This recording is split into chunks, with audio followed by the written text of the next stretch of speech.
பழனி முருகன் கோயிலில் பஞ்சாமிர்தத்திற்கான நெய் ஆவின் நிறுவனத்திடமிருந்து மட்டுமே பெறப்படுவதாக கோயில் நிர்வாகம் தெரிவித்திருக்கிறது. இது தொடர்பாக வதந்தி பரப்பிய இருவர் மீது காவல் நிலையத்தில் புகார் அளித்துள்ளதாகவும் கோயில் நிர்வாகம் கூறியுள்ளது. திருப்பதி லட்டுக்கு நெய் அனுப்பிய AR ஃபுட்ஸ் நிறுவனம்தான் பழனி முருகன் கோயிலுக்கும் நெய் விநியோகம் செய்வதாக தகவல் பரவியது. இதை மறுத்துள்ள பழனி கோயில் நிர்வாகம் பக்தர்கள் மத்தியில் குழப்பமும் கொந்தளிப்பும் ஏற்படுத்தவும் மத கலவரத்தை தூண்டும் வகையிலும் இதுபோன்ற வதந்திகளை வினோத் செல்வம் மற்றும் செல்வகுமார் X சமூக வலைதளத்தில் பரப்பியதாக கூறியுள்ளது.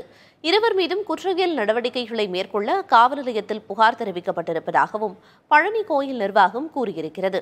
முருகன் கோயிலில் பஞ்சாமிர்தம் தரமான முறையில் தயாரிக்கப்படுவதாக கோயில் நிர்வாகம் விளக்கமளித்துள்ளது. பஞ்சாமிர்தம் அவ்வப்போது தரப்பரிசோதனை செய்யப்படுவதாகவும் தெரிவிக்கப்பட்டுள்ளது.